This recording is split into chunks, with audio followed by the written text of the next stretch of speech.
que irá nos assistir, que Deus possa falar também ao seu coração. Senhor, obrigado, Deus, por mais esse dia, obrigado porque até aqui o Senhor nos ajudou, obrigado porque até aqui o Senhor nos guardou, obrigado, Deus, pela Tua palavra, onde o Senhor se revela em toda a Tua grandeza, Senhor, a Tua majestade, e nós suplicamos nessa hora a assistência do Teu Espírito Santo, Senhor, para que possamos compreender um pouco daquilo que o Senhor revelou a respeito do Teu ser, para que assim possamos Te servir mais e Te adorar mais, Senhor. Ó Pai, que o Teu Espírito Santo ilumine a nossa mente, que o Senhor aquiete o nosso coração nessa hora, para que possamos compreender as verdades eternas reveladas pelo Senhor, acerca do Senhor mesmo. Ó Deus, louvado seja o Teu nome. Abençoa aqueles que estão aqui, abençoa aqueles que estão chegando, guarda também aqueles que não puderam vir. São pessoas que estão precisando de saúde, em recuperação de Covid. O Senhor sabe da necessidade de cada uma delas, ó Pai. Que a Tua mão de graça esteja sobre a vida dos Teus filhos nessa hora. É o que suplicamos ao Senhor em nome de Jesus. Amém. Meus queridos, o título dessa aula, as relações dentro da Trindade, alguns estudiosos vão dizer as relações intratrinitárias, internas entre as pessoas da Trindade. Como o pastor Misael aqui na primeira aula já sugestionou, né? Pode parecer à primeira vista um negócio meio abstrato, distante da nossa realidade, não cativa muito, não é? Mas isso é mais palpável e mais concreto em nossas vidas como cristãos do que nós imaginamos, irmãos. E eu vou dar 2 motivos apenas para você se interessar por essa aula. O primeiro dele, nós vamos falar sobre o relacionamento das pessoas da Trindade. Isso nos mostra que o nosso Deus é um Deus relacional. Ele é um Deus que se relaciona consigo e, por consequência, Ele se relaciona com a sua criação. Foi assim que Ele se revelou. Veja, o nosso Deus não é um Deus do deísmo, um Deus frio, um Deus indiferente, que criou todas as coisas e se afastou. Não, não. Nós vamos ver que o nosso Deus é um Deus que se relaciona. Deus, meus queridos, Ele se preocupa com a tua vida. Ele se preocupa com o que você faz, com o que você não faz. Então esse é um Deus confiável. O Deus do teísmo cristão é um Deus confiável, porque Ele está de olho em nós. Ele está aqui para nos ajudar. Esse é um primeiro motivo. Um segundo motivo, que é decorrência desse aqui, é que esse relacionamento interno da Trindade, na verdade, nós vamos ver, ele na verdade serve como um padrão para o teu relacionamento dentro da Igreja de Cristo. Então o relacionamento das 3 pessoas da Trindade, em amor, de maneira dinâmica, como o estudo aqui destacou, na verdade te habilita a praticar, por exemplo, o que nós ouvimos ontem à noite no sermão, lá em Hebreus 13:1. Seja constante o amor fraternal. Quanto mais você entender o amor envolvido ali no relacionamento das pessoas da Trindade, quanto mais isso fizer parte de você, quanto mais esse Deus for esse Deus amoroso, mais você vai conseguir amar o teu irmão, mais você vai conseguir servir a Deus na Igreja de Cristo, usando os teus dons e talentos que Ele mesmo te deu. Então veja, esses 2 motivos já nos habilita a prestarmos bastante atenção nessa aula, a tratarmos essa aula com muito carinho, não é? Embora o título dela às vezes possa assustar. Então vamos lá, as relações dentro da Trindade. O pastor começa aqui trazendo uma história muito interessante, verídica, para dizer como é importante a influência das pessoas ou do meio que temos ao nosso redor. Ele conta a história aí de Amala e Kamala, talvez você já tenha ouvido falar. Essas 2 meninas foram encontradas na Índia em 1920. Elas foram encontradas vivendo em uma alcateia, vivendo com lobos, uma família de lobos. E olha as características delas. Caminhavam de 4, porque um lobo faz isso. Só se alimentavam de carne crua ou podre. Bebiam lançando a cabeça para a frente e lambendo os líquidos. Durante o dia, prostradas numa sombra. A palavra encabrunhada. Pastor, eu fui procurar. Na apostila está a palavra encabrunhada. Falei, Senhor, prostrada, quieta, numa sombra. E à noite? À noite o lobo sai para caçar, ativas e uivando como lobos. E olha que interessante, olha a personalidade delas. Nunca choravam ou riam. Kamala humanizou-se lentamente. 6 anos para aprender a andar, 6 anos. A Mala viveu apenas 1 ano depois que foi encontrada. E a Kamala viveu 9 anos ainda. Então, a Kamala, 6 anos para aprender a andar. Pouco antes de morrer, ela tinha um vocabulário, pasme, de cerca de 50 palavras. 9 anos de vida, 50 palavras. Atitudes afetivas apareceram aos poucos, lembra? Não chorava nem ria. Chorou pela primeira vez por ocasião da morte de Amala. Se apegou lentamente às pessoas que cuidaram dela, bem como a outras com as quais conviveu. Conseguiu comunicar-se inicialmente por gestos e depois por palavras de um vocabulário rudimentar, executando ordens simples. Então, qual que é a conclusão que a gente tira? O homem precisa relacionar-se com outros seres humanos. Fomos feitos à semelhança de Deus, a imagem e semelhança, Gênesis 1, 26, e nós precisamos nos relacionar com outras pessoas. A partir daí, ganhamos então caracteres de nossa personalidade, ganhamos caráter, amadurecemos, nos assemelhamos, porque o nosso Deus, que nos criou à sua imagem, se mostrou como um Deus relacional. Nós vamos ver que desde o início, consigo mesmo e também com a sua criação. Então olha lá, Deus é relacional. Deus se relaciona consigo e com a criação. E eu separei aqui alguns textos para você. Olha lá, Deus se relaciona consigo. Gênesis 1, 26, é o texto clássico. Façamos. Muitos vão chamar de um plural majestático, né? Mas eu penso que a maioria dos estudiosos estão com razão quando dizem que esse termo na primeira pessoa do plural aponta para uma pluralidade de pessoas dentro de Deus. É como se ele se reunisse ali, Pai, Filho e Espírito Santo, façamos o homem à nossa imagem e semelhança. Olha o Salmo 110, outra dica do relacionamento. O Pai fala com o Filho pré-encarnado, aquele Salmo de Davi, né? Disse o Senhor ao meu Senhor. Lembra? Yahvé Adonai. O Pai falando com o Filho pré-encarnado. Mateus 11, 27. Tudo me foi entregue por meu Pai. Ninguém conhece o Filho senão o Pai. Por quê? Porque estão imbricados, se relacionam. E ninguém conhece o Pai senão o Filho. Relacionamento íntimo entre essas duas pessoas da Trindade. Mas Deus se relaciona com a sua criação, como eu disse. Olha o Salmo 104, 27. Eu acho lindo isso aqui. Está falando da providência de Deus. Todos esperam de ti que lhes dês de comer a seu tempo. O homem, os pássaros, todos esperam de ti. Mateus 6, 26, 28 e 30. O Sermão da Montanha, Jesus ali está falando sobre a ansiedade. E olha o que ele diz. Observai as aves do céu. Vosso Pai Celeste a sustenta. Veja, ele presta atenção na necessidade da criação e vai até ela para sustentá-la.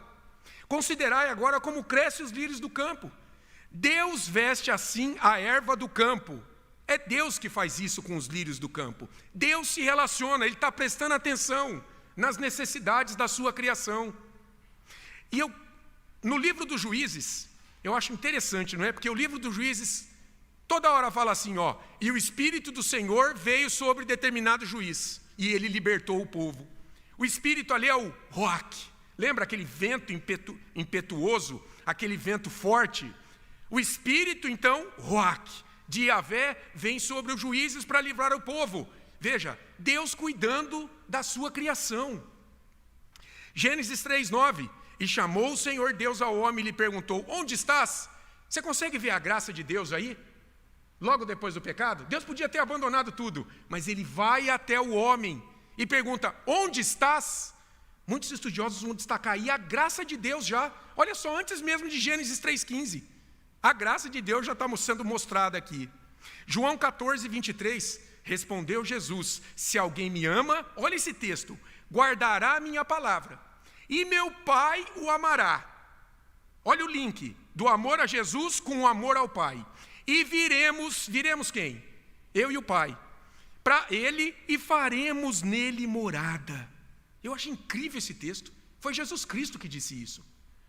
Veja, nos relacionamentos com Ele por meio do Espírito Santo, ou nós nos relacionaremos com Ele por meio do Espírito Santo. Você percebe a Trindade habitando no crente? A Trindade habitando no crente. Então olha lá, essa doutrina da Trindade, de maneira especial, pensando no relacionamento intratrinitário das pessoas, ela não nasceu pronta, como nenhuma doutrina. Ela foi sendo forjada, desenvolvida a partir do 2º século depois de Cristo. E o pastor trouxe aí os 3 pais capadócios que contribuíram muito no desenvolvimento dessa doutrina: Gregório de Nissa, Gregório de Nazianzo e Basílio de Cesareia. Isso no século IV. Lá, João de Damasco, ou João Damasceno, veio um pouco depois, mas também trouxe uma contribuição. Esses pais capadócios viviam na Capadócia, hoje é a atual Turquia, não é? Eles viviam lá e eles contribuíram demais. E veja, eles funcionaram ali pós-Niceia. Aquele primeiro concílio ecumênico, em Niceia, em 325, justamente foi chamado à existência para combater ali o arianismo, essa heresia que girava ali em torno do relacionamento das pessoas da Trindade, da própria Trindade, não é? Então, esses 3 pais, e depois no século VIII, João de Damasceno, eles tiveram uma grande contribuição na definição dessa doutrina da Trindade. Depois de Niceia, Agostinho foi fundamental também, como um pai da igreja ocidental, a igreja romana. Agostinho foi fundamental para que a doutrina da Trindade fosse, de certa maneira, consolidada, ainda não, porque é só no Sínodo de Toledo, em 589, mas de certa maneira ela ganhou mais corpo no Concílio de Constantinopla, em 381, do que no de Niceia. Ali, o credo niceno-constantinopolitano, nós vamos ver na aula seguinte, se Deus permitir. E como eu disse, algo foi acrescentado à doutrina da Trindade, mas só no Sínodo de Toledo, lá em 589, aí sim, foi incluída a cláusula filioque. Eu mencionei isso na aula passada. Lembra? Cláusula filioque. O Espírito procede do Pai e do Filho. Era uma briga isso. E ali se bateu o martelo. Não, de fato, o Espírito Santo, ele procede do Pai e do Filho.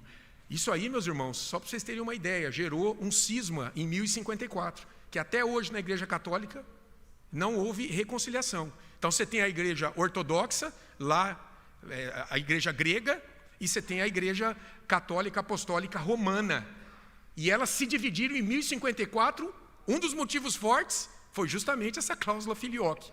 Então, e João Calvino? João Calvino, ele meio que andou nos passos dos 3 pais capadócios, no entendimento de que há um movimento eterno dentro da Trindade, há uma dinâmica entre as pessoas da Trindade, elas se relacionam, as pessoas benditas da Trindade interagem entre si eternamente e em amor. Então, olha lá, antes de ingressar mesmo na aula, deixa eu fazer uma santa advertência aqui. Isso já foi mencionado, mas é bom que fique claro para todos nós. Há muito mistério na Trindade, meus queridos. O Millard Erickson, na sua teologia sistemática, ele popularizou, eu não sei se essa frase é dele ou não, muitos dizem que não é, mas ele traz essa frase lá na sua teologia sistemática: tente explicá-la a Trindade e perderá a cabeça, mas tente negá-la e perderá a alma. Então, a Trindade não é uma doutrina irracional, a Trindade é uma doutrina suprarracional. Nós temos que nos contentar com aquilo que Deus revelou sobre ela na palavra dele. Nós vamos ver que é perigoso especulação. Olha lá, o Berkoff diz o seguinte, a igreja confessa que a Trindade é um mistério que transcende a compreensão do homem.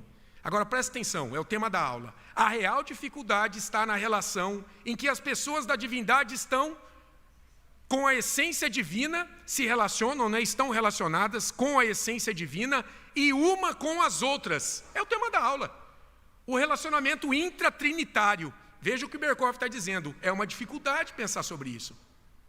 E olha só, e essa é uma dificuldade que a igreja não é capaz de remover, mas procurou somente formular a doutrina da Trindade, de modo que fossem evitados os erros que a ameaçavam. Então foi isso que a igreja o tempo todo está fazendo. Por quê? Porque no final das contas é impossível compreender em minúcias, bater o martelo nas minúcias. Então a igreja está contornando isso ao longo dos séculos e está purificando essa doutrina de heresias.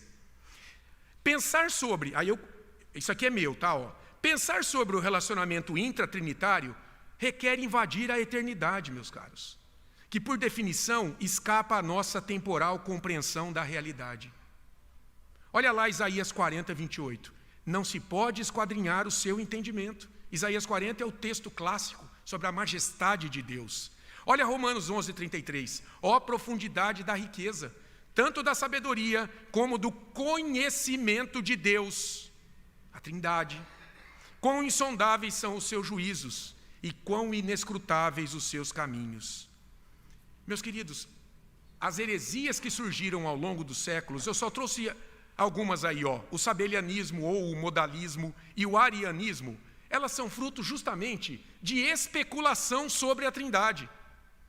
Pessoas que leram a Bíblia e começaram a inferir coisas que Deus não havia revelado. E aí? Aí cometeram heresias. Então, é preciso ficar com aquilo que as Escrituras revelam. Aquilo que as Escrituras revelam. Então vamos para o primeiro ponto. O dinamismo da Trindade. A Trindade não é estática.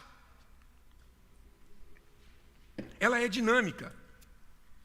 As pessoas da Trindade se movimentam. Então veja, dentro da Trindade ocorrem geração e processão. Geração e processão. Vamos entender isso aqui um pouco. Eu trouxe um conceito de geração aqui para você, do Berkoff. Olha o que é a geração do Filho. É o ato eterno e necessário da primeira pessoa da Trindade, pelo qual ele, dentro do ser divino, veja, dentro do ser divino, é a base de uma segunda subsistência pessoal. Não é um Deus, um segundo Deus. Uma segunda subsistência pessoal, semelhante à sua própria, e dá a essa segunda pessoa posse da essência divina completa, sem nenhuma divisão, alienação e mudança. A definição de geração que Berkoff traz na sua teologia sistemática. E olha lá, isso é interessante. Geração envolve comunicação de essência divina. É diferente da criação. Você e eu não temos a essência divina, mas o Filho tem. Da mesma essência do Pai. Agora olha lá, isso significa que o Filho não ganhou vida porque o Pai o gerou. Preste atenção. Mas que ele já tinha vida em si mesmo, em razão de ter a mesma essência do Pai. Olha lá João 5:26, o que diz Jesus. Porque assim como o Pai tem vida em si mesmo, também concedeu ao Filho ter vida em si mesmo. Porque o Filho tem a mesma vida do Pai, tem a mesma essência divina do Pai. E Berkoff destaca aqui algo interessante, que é muito confundido. Ele diz assim, quando a gente pensa nessa geração do Filho, nós não podemos pensar numa geração física como a nossa. Veja, gente, isso aconteceu na eternidade. Essa geração é espiritual e divina. Ela não é física como a nossa. E aí escorrega os arianos. Os arianos, os testemunhos de Jeová hoje, diziam que a geração do Filho implicava divisão da substância. Então, é como se a essência mesmo não se glorificou para se tornar sumo sacerdote, mas o glorificou aquele que lhe disse, tu és meu filho, eu hoje te gerei. Não criei, eu te gerei. Essa é uma palavra técnica nas Escrituras. Traz transmissão de essência. Veja, unigênito, gerado de maneira única. Primogênito, o primeiro gerado. E processão, que alguns teólogos chamam de expiração do Espírito. Vamos para um conceito aqui do Berkoff também, que é tranquilo. Sobre processão ou expiração ou envio do Espírito. Pronto. Olha o conceito. O terno e necessário ato da primeira e da segunda pessoas da Trindade, pelo qual elas, de novo, dentro do ser divino, porque só existia isso lá, na eternidade, vem a ser a base da subsistência pessoal do Espírito Santo. De novo, a palavra subsistência pessoal. Não é o outro Deus, não é o triteísmo. Da subsistência pessoal do Espírito Santo. E propiciam à terceira pessoa a posse da substância total da essência divina. Novamente, sem nenhuma divisão, alienação ou mudança. Calcedônia afirma muito isso aqui. É processão espiritual e divina, não física, novamente. Possui a plenitude da essência do Pai e do Filho, não havendo divisão de substância. Não há divisão. Não há diferença ontológica de substância entre as pessoas da Trindade. Elas têm a mesma substância, na mesma quantidade. Nós vimos na aula passada, mesma glória, poder, eternidade. E aqui eu pensei em algo interessante para a gente pensar. Veja, não há subordinação entre elas, entre as pessoas da Trindade. Uma não manda na outra, do ponto de vista ontológico. Por quê? Porque todas têm a mesma glória, essência, dignidade, divindade. Por que isso aqui é importante? Porque surgiu na história e ainda tem sido defendido em alguns círculos hoje, o movimento do novo calvinismo aí, parece que está abraçando isso aqui de novo, a heresia do subordinacionismo. Começou lá no 2º século, Clemente de Alexandria e também Irineu. O que eles dizem? E os arianos hoje são adeptos disso, que o filho é subordinado ao pai. Dito de outro modo, o filho é menor que o pai. Perceberam? Eles dizem isso, o filho é subordinado ao pai. Veja, não se descarta uma subordinação funcional, de papéis, mas não ontológica. Esse é o conceito, não é, da trindade econômica, onde o pai é criador, o filho é mediador e redentor, e o espírito é aquele que aplica a obra da redenção ao coração do eleito. E eu pensei na relação conjugal, irmãos, do marido e da mulher. Veja, eles têm papéis diferentes, é ou não é? Mas eles têm a mesma dignidade, a mesma honra diante de Deus. Por quê? Porque a dignidade não está neles, está em terem sido eles criados à imagem e semelhança de Deus. Assim é a Trindade. Não há subordinação ontológica, de essência, entendeu? Uma pessoa não é maior que a outra. Há uma subordinação funcional, administrativa. É isso que existe entre eles. Olha lá João 15, 26, para mostrar, a Bíblia nesses 2 textos aponta que o Espírito procede do Pai e do Filho. Quando, porém, vier o Consolador, que eu, Cristo, vos enviarei da parte do Pai, o Espírito da verdade, que dele, do Pai, procede, esse dará testemunho de mim. João 15, 26. Aí você pensa assim, puxa, Rogério, mas está escrito aí que o Espírito procede do Pai. Então vamos pegar Gálatas 4, 6 agora. E porque vós sois filhos, enviou Deus, o Pai, ao nosso coração, o Espírito de seu Filho. Aqui é pneuma.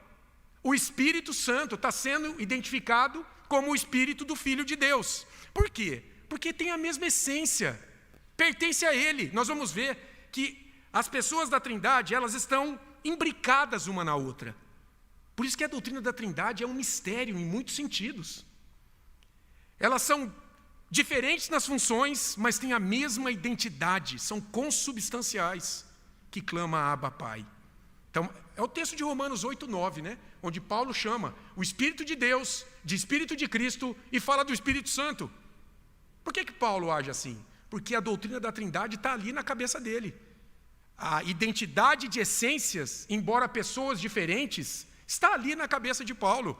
E ele se sente muito à vontade, então, inspirado por Deus, para chamar o Espírito Santo de Espírito de Cristo, de Espírito de Deus. Porque é a mesma essência. É a mesma essência. Então, olha lá. Pensando nessa questão da relação intratrinitária entre as pessoas da Trindade, esse servo de Deus aí, João Damasceno, um teólogo medieval já, no século VIII, o movimento da Trindade como a pericorese ou circuncessão. Olha só, numa aula aí passada, o professor estava falando e eu me lembrei dessa pericorese. Me veio à cabeça isso. E olha só, está aí, o pastor destacou isso aí. A pericorese para tentar mostrar como que é esse relacionamento intratrinitário. Uma pessoa no lugar da outra, funções diferentes, o mesmo Deus. Um detalhamento da doutrina da Trindade elaborado por alguns teólogos gregos. Olha a citação de Alistair McGrath.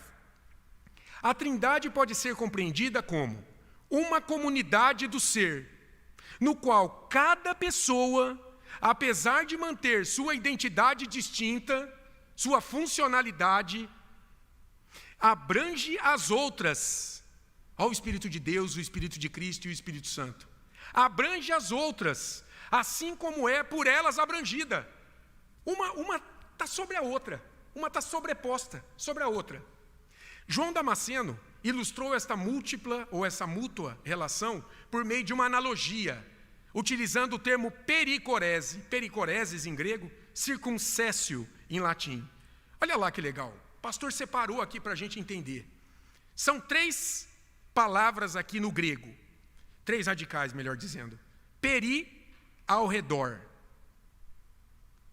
Coran, em face de. Daí a expressão corandeu, nós vivemos na presença de Deus. E exis, decorrência, no sentido de fonte, de onde decorre algo. E daí, meu irmão, me perdoe aqui, eu arrisquei aqui uma conclusão. Vamos ver se mais complicou ou ajudou. De uma única fonte divina, jorra a decorrência, uma única essência que está presente em frente e ao redor o tempo todo. Está presente em frente e ao redor o tempo todo. E vai ficar mais fácil agora, porque essa relação trinitária, como a gente já viu, ela se assemelha a uma dança infantil, uma dança de roda, com 3 crianças de mãos dadas e dançando. Olha que interessante. A ideia da pericorese vem de uma brincadeira de roda. E nesta brincadeira, uma criança ficava no meio e as outras dançavam ao seu redor. Ok, tenta imaginar a cena. Uma criança no meio e as outras dançando ao redor. Agora, ao detalhe. Só que aquela que estava no meio, ela não estava excluída da brincadeira. Ela fazia parte dela. Olhando, ela parecia alguém distinto, como as pessoas da Trindade. Mas, na verdade, ela sempre fez parte da brincadeira. Então, por escolha o verso recitado, a que estava no centro, a pessoa que estava no centro, saía. E a outra que estava na roda, em redor dela, ia para o seu lugar. E aquela que estava no centro ia para a roda. Está vendo o intercâmbio de posições? Mas sempre sendo mantida a mesma brincadeira, a mesma roda, mas havendo um intercâmbio ali dentro. Muito interessante. Aqui na apostila tem um texto, o texto é um blog, né? Igreja Presbiteriana Conservadora do Brasil, Paulista. Está aqui, na página 46, lá embaixo. Assim, se vocês tiverem tempo, leiam esse texto. Ele é maravilhoso, ele é muito esclarecedor sobre essa questão. Está lá, o link está lá embaixo, na página 46 da apostila.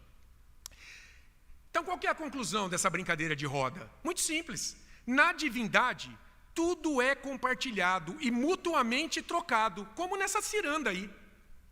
Pai, Filho e Espírito não representam 3 compartimentos isolados e divergentes. Não. Eles estão imbricados um no outro, eles participam da mesma brincadeira, do plano redentivo o tempo todo. Todas as pessoas da Trindade constituem a divindade, Deus único, e se envolvem com a criação. Olha que legal que diz Alistair McGrath. Visto que a pericorese se assemelha a um termo que poderia ser utilizado para uma dança coreográfica, às vezes se emprega esse termo para falar da Trindade como uma coreografia na qual as 3 pessoas atuam juntas, mas distintamente. Então veja, unidade na diversidade, isso é Trindade. Como se cada uma dançasse em torno das outras 2. Em todo caso, o princípio da circuncessão, pericorese ou união íntima, é a base para a afirmação de que, preste atenção, em toda ação de uma pessoa da Trindade, em toda ação de uma pessoa, as 3 pessoas estão presentes. Por quê? Porque elas possuem a mesma essência, é Deus único. Olha que interessante isso, que a gente tende a compartimentar. Não, o Filho age aqui, o Espírito age aqui, o Pai age aqui e não tem nada a ver com o outro. Não. Na ação de um está a ação de todos. E aí eu fiz aqui um quadrinho aqui, A Trindade ontológica, o ser de Deus, a essência, não se separa nunca. A Trindade econômica reflete a ação da Trindade ontológica na criação, com a divisão de funções, mas nunca de essência. Não. Então, olha o que diz Bavinck, pensando nisso, na sua dogmática. Todas as obras ad extra, eu já vou falar o que é: criação, providência, governo, encarnação, satisfação ou expiação, renovação, santificação e assim por diante. Então, todas essas obras que estão fora do ser de Deus, que são realizadas em cumprimento dos decretos eternos de Deus, no plano de Deus, olha lá, são obras da Trindade como um todo. Como um todo. Veja, aqui você tem a criação, o Pai, a providência, o governo. Aqui você tem a encarnação, a expiação, apontando para o Filho. Aqui você tem a santificação, destacada mais para o Espírito Santo no Novo Testamento. No entanto, são obras da Trindade como um todo. Então, eu separei esses dois conceitos aqui, na teologia, é muito simples. O que são obras de Deus ad intra e ad extra? Obras ad intra, ou obras internas. Internas a quê? Interna à Trindade, interna à pessoa, feita no interior do ser de Deus. São obras exclusivas de cada pessoa da Trindade. Quer ver alguns exemplos? A geração é ato exclusivo do Pai. Só o Pai gera. A filiação pertence só ao Filho. E a processão, ou a inspiração, é do Espírito Santo somente.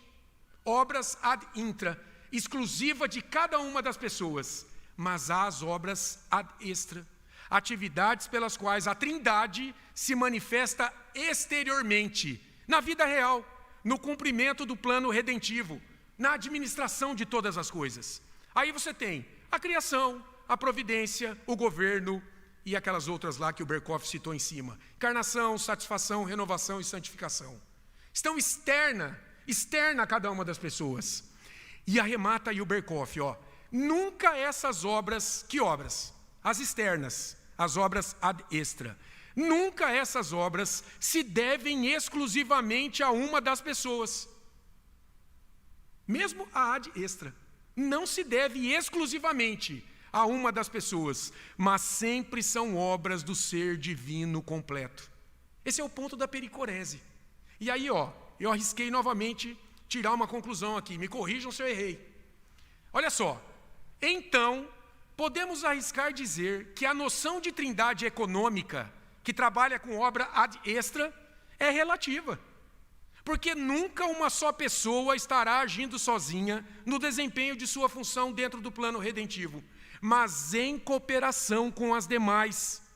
Veja, embora destacada para uma, no final das contas, as três estão ali, já que se trata da mesma essência divina em ação. Veja, a Trindade é complexa, mas é maravilhosa. Mostra a grandeza de Deus, de que realmente Ele é inescrutável nos seus caminhos, no seu entendimento. Deus é assim. Como é que os reformadores viram essa questão da pericorese, hein? Das analogias? Será que eles gostaram? Olha lá, Lutero disse o seguinte: devemos, como fazem as criancinhas, gaguejar o que as Escrituras ensinam. Que Cristo é verdadeiramente Deus, que o Espírito Santo é verdadeiramente Deus, e todavia não há três deuses, não é triteísmo, é um Deus único em três subsistências, em três pessoas, de mesma essência. Essa foi a visão de Lutero, e eu coloco lá embaixo, quiçá pelo sola escritura, né? Que foi um dos dogmas ali da reforma, não é? Eles viam o que acontecia na Igreja Católica Apostólica Romana, aquele floreio todo fora da Bíblia, falaram, não, vamos voltar para a Bíblia e só para a Bíblia. E a Bíblia ela não é, qual que é a palavra com relação à Trindade? Ela não é elucidativa, ela não é final, ela não é exaustiva com relação à Trindade. Revelou-se a nós o necessário para compreendermos o ser de Deus, mas não de maneira exaustiva, de maneira suficiente. Assim é a revelação divina, né? Não é exaustiva, mas é suficiente para a nossa salvação. E Calvino? Calvino não utilizou a pericorese para ensinar a doutrina da Trindade, preferindo o conceito agostiniano de apropriação. Meus irmãos, eu peguei as Institutas, volume 1, item 19, pastor. Eu fiquei quase 1 hora, lendo e relendo, para tentar entender o que é esse conceito agostiniano de apropriação. Eu cheguei a muitas conclusões, mas não fiquei certo de nenhuma delas. Eu coloquei o seguinte, o que é esse conceito agostiniano de apropriação? Que Calvino viu que é diferente da pericorese que ele não quis usar. Ele fala, é parecido, mas é diferente. Ele diz assim, Deus é um todo único e indivisível. de modo que uma pessoa se apropria da outra plenamente. Lembra que eu falei? Elas estão imbricadas. Uma pessoa se apropria da outra, porque são da mesma essência. E aí ele cita João 14:10. Jesus diz: eu estou no Pai e o Pai em mim.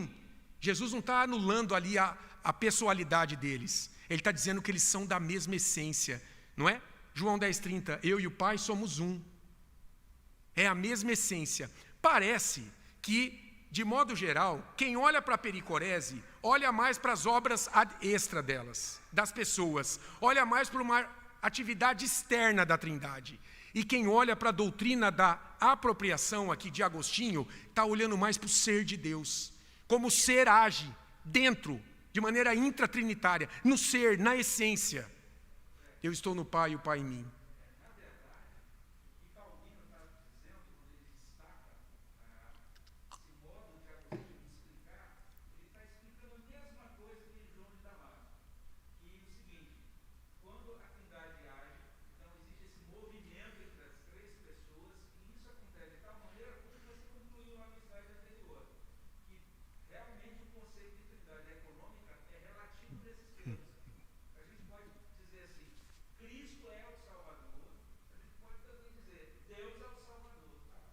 Pronto.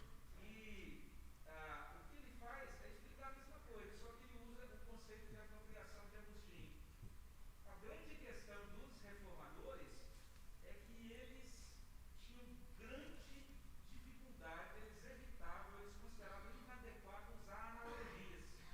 E João Damasceno explicou por meio da analogia da dança. Sim. Calvino dizia, esse negócio de usar exemplo para explicar a Trindade não vai dar certo. Então, eles evitaram a analogia, e até a gente coloca um pouco disso aí na apostila, eles entendiam que as analogias podiam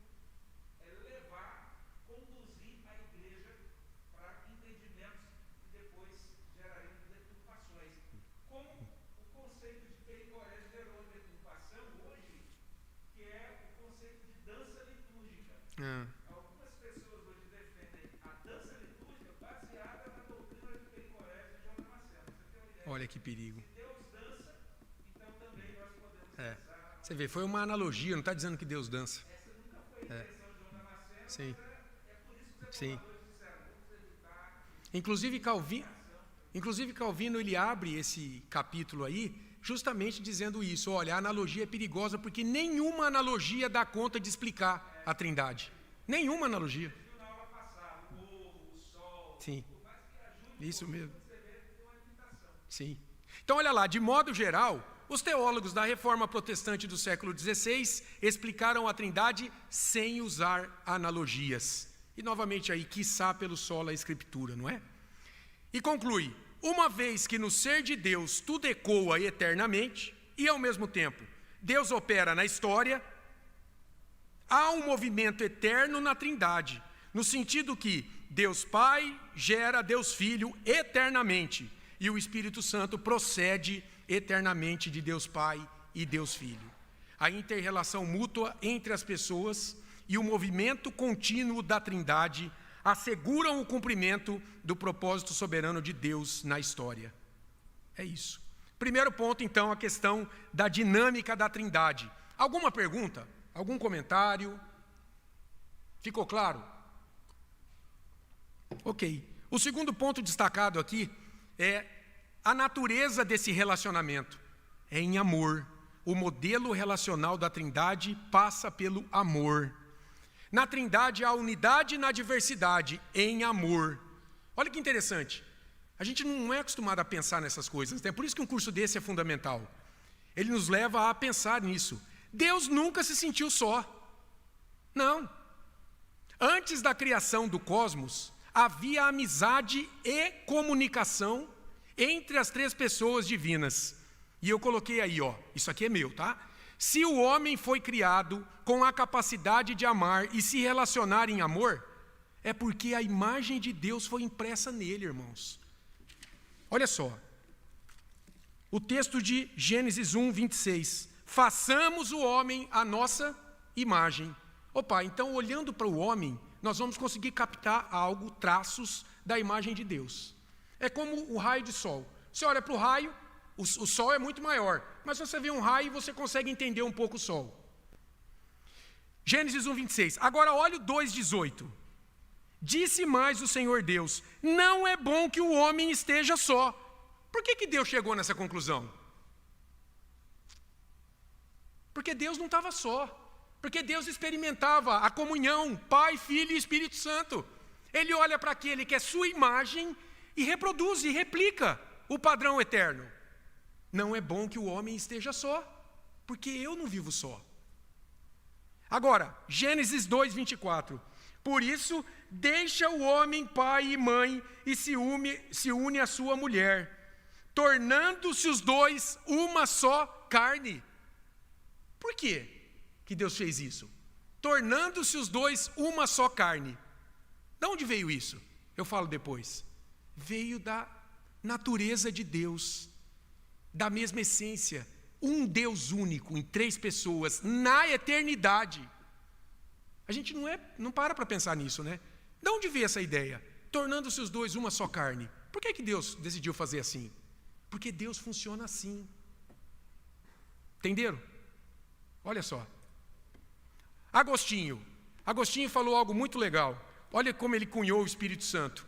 O Espírito, quando ele olhou para as Escrituras e ele viu essa intercambialidade, Espírito de Deus, Espírito do Filho, Espírito de Cristo, para o Espírito Santo, ele pode ter pensado isso aí, ó. O Espírito Santo é fruto do amor mútuo do Pai e do Filho.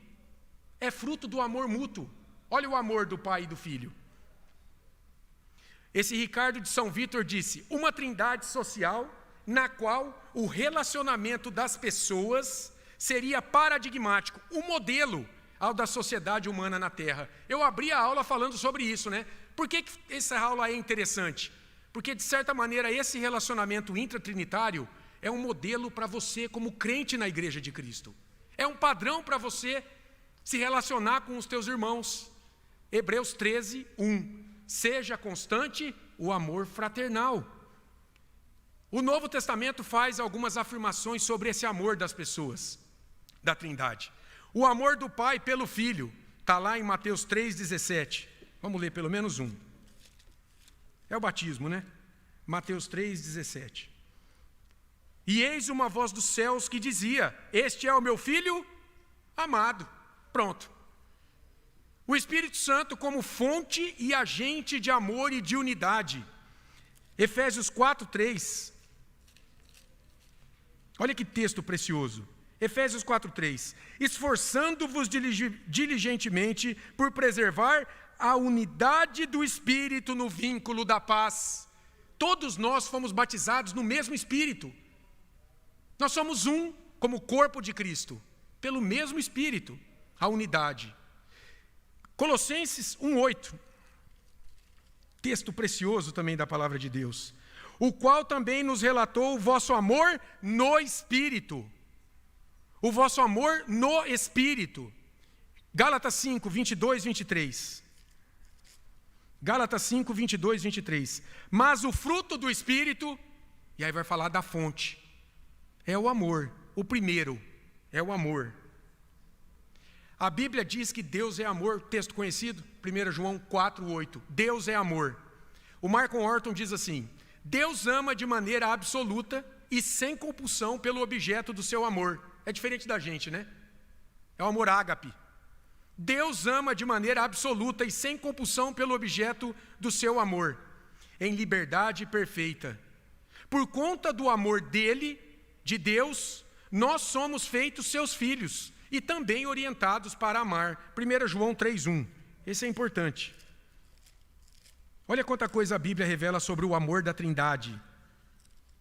E percebam que elas estão se relacionando o tempo todo. 1 João 3:1. Vede que grande amor nos tens concedido o Pai, a ponto de sermos chamados filhos de Deus. Agora, versículo 4. 3:1? Não, 4, 16 a 21. 1 João 4, de 16 a 21. E nós conhecemos e cremos no amor que Deus tem por nós. De novo, Deus é amor. E aquele que permanece no amor, permanece em Deus, e Deus nele. Então veja afirmações sobre o amor de Deus sobre nós. que é um reflexo do amor que existe entre Pai, Filho e Espírito Santo na eternidade. Olha o que o Michael Horton diz: sempre que Deus age em favor das criaturas, a razão é a satisfação completa que Ele já desfruta como Trindade. Já existe esse amor. O Filho eternamente gerado pelo amor do Pai, vive do amor do Pai, mas o Pai é como é, porque Ele tem um Filho que Ele ama, e no Espírito o Pai e o Filho não apenas têm uma terceira pessoa para amar, mas alguém que retribui o amor deles e traz criaturas pecadoras para o círculo dessa comunidade amorosa. Nós somos chamados para a mesma roda, para a mesma ciranda. Nessa eterna troca intratrinitariana, dentro da Trindade, olha só, nenhuma das pessoas nunca é ignorada. Veja que está sendo batido no ponto. Nesse relacionamento intratrinitário, o mesmo Deus em 3 pessoas se relacionando. Assim é conosco na igreja. E no final eu fiz uma aplicação também sobre o casamento. Não há o temor estoico de confiar a própria felicidade ao outro. O amor mútuo entre as benditas pessoas da Trindade é fonte e, ao mesmo tempo, padrão para o amor humano. Guardem isso. É fonte, porque nós amamos porque Deus é amor e nos amou em Cristo. E, ao mesmo tempo, é o padrão para nós funcionarmos agora como filhos de Deus aqui, nesse mundo caído. No que diz respeito ao amor, é legal isso, né? Deus é o original, nós somos a cópia. É o ágape e o filéus. O nosso amor é o filéus e Deus é o amor ágape.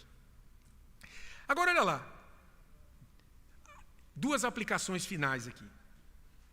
A Trindade bendita é refletida na igreja. O pastor tem batido nisso. Ele falou na aula e falou ontem no sermão. A Trindade bendita é refletida na igreja. Aí eu pensei assim, o que é a igreja de Cristo? É muitas coisas, mas dentro do contexto aqui, é a união mística, sobrenatural, misteriosa, do crente com o Cristo ressurreto. E nessa união, o crente é unido ao Pai, ao Filho e ao Espírito. Não é assim que a gente é batizado? A Trindade. Em uma unidade perfeita de amor. Então, há unidade na diversidade em amor. E olha o que disse Jesus, olha que texto, João 17, 21, 23. Jesus vai falar sobre isso aqui.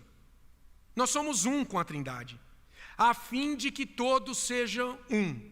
E como és tu, ó Pai, em mim e eu em ti, também sejam eles em nós.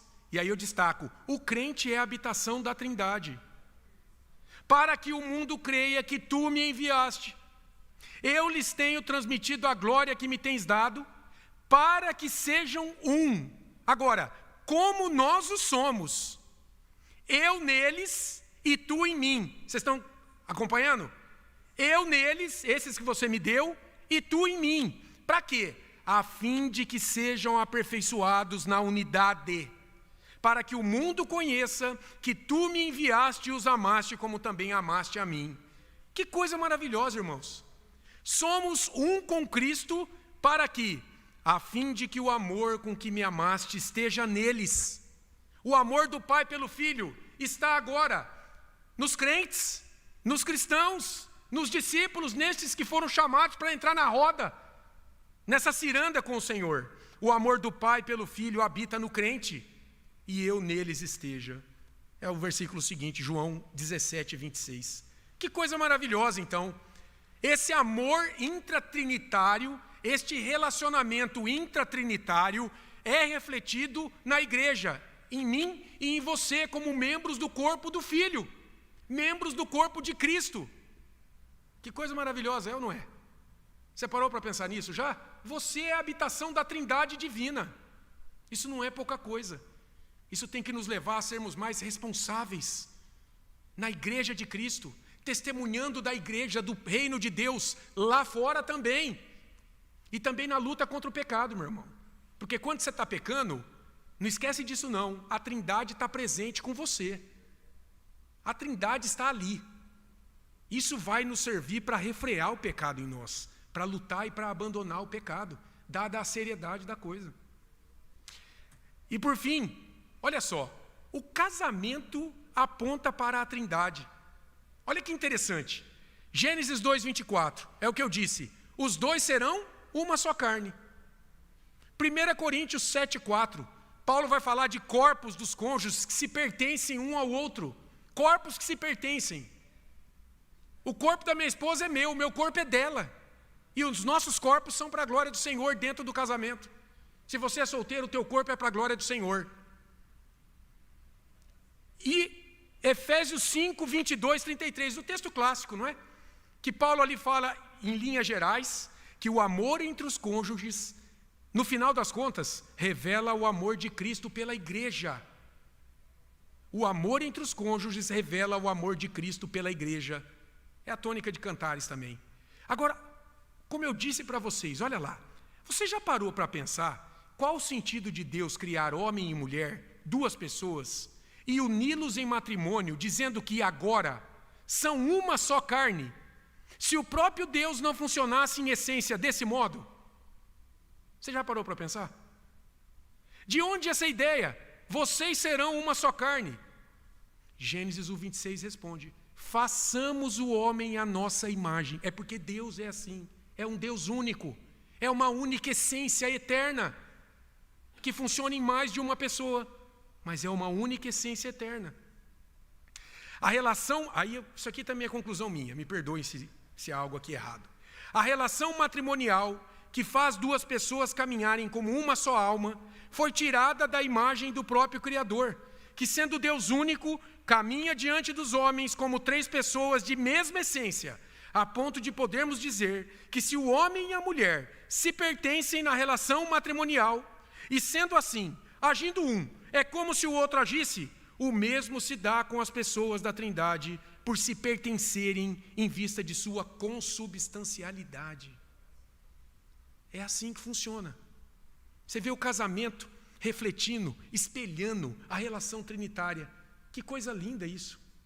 Maravilhoso. E daí? Nós acolhemos a doutrina da Trindade, satisfazendo-nos com aquilo que a Escritura revela sobre o Deus uno e trino. Olha lá, satisfazendo-nos sem especulação e devotando-nos a amá-lo e a servi-lo. E quanto mais nós amarmos e conhecê-lo, melhor nós vamos servi-lo. Assim, ao Rei eterno, imortal, invisível, Deus único, honra e glória pelos séculos dos séculos. Amém. 1 Timóteo 1:17. Alguma pergunta? Algum comentário? Estamos in time.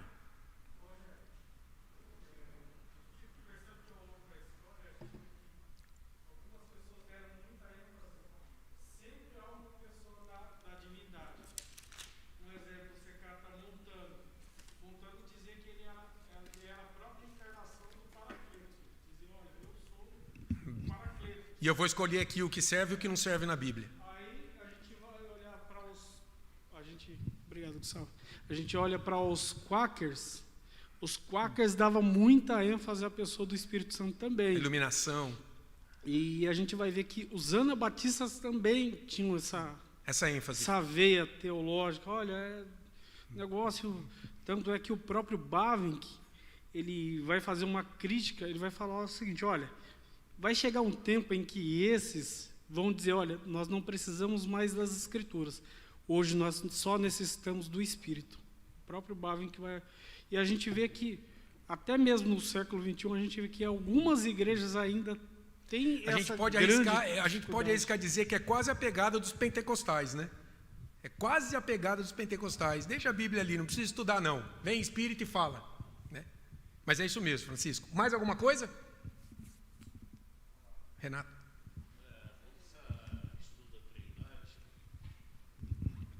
Dentro do estudo da Trindade, se eles não tiverem unidade, cada objeto ali da Trindade for pensar de acordo com a sua cabeça, que bagunça vai virar no céu e para nós aqui. Então não adianta.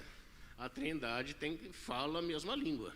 Isso. Apesar de ser três objetos distintos. Ter funções diferentes. Ter funções diferentes, mas isso. É uma da mesma essência e acabou. Eles a história está sendo conduzida para o mesmo fim. Pelo mesmo fim. Isso. Tá? Então, A consumação de todas as coisas, né? a consumação pelas trindades. Sim. E não é 3 pessoas e cada um pensando a mesma uma coisa e fazendo o que quer. Eles pensam igual e fazem tudo igual. Jesus disse que as palavras que eu digo não são minhas, são do Pai que me enviou. Do Pai, Então, Jesus disse que o alimento dele é fazer a vontade do Pai. E que tem que ser a nossa vontade também, né? Fazer a isso. vontade do Pai. Muito bem, Renato. Muito bem. Irmãos, vamos para a atividade? Vocês vão tirar de letra, hein? Olha lá. Uma vez que Deus é imutável, é correto afirmar que a Trindade é estática. Não há movimento nem interação entre as pessoas divinas. Ah, Sara responde essa, hein? E aí, verdadeiro ou falso? Isso. Marque as respostas corretas, olha o plural, hein? Dentro da Trindade, ocorrem geração e processão? Sim. Para João Damasceno, na divindade tudo é compartilhado e mutuamente trocado. Pai, Filho e Espírito não representam 3 compartimentos isolados e divergentes. Ele chamou isso de pericorese? Você vê como a entonação deixa um monte de gente em dúvida? E aí? Não? Olha só. Sim, gente. Vocês entenderam essa questão da pericorese? Dessa mútua troca, desse relacionamento, como uma ciranda que há na relação entre as pessoas da Trindade? É isso mesmo. Tudo é compartilhado e mutuamente trocado para fazer essa vontade única aí.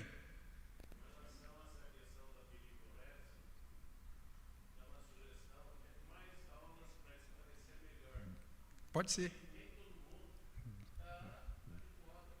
É um termo grego, né? Técnico também, sim.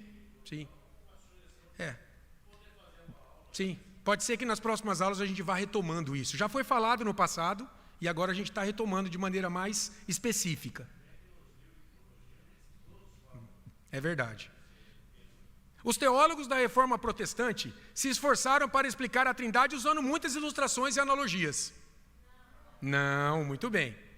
Agostinho contribuiu para o entendimento do Espírito Santo, olha lá, o Concílio de Constantinopla, 381, como fruto do amor mútuo do Pai e do Filho.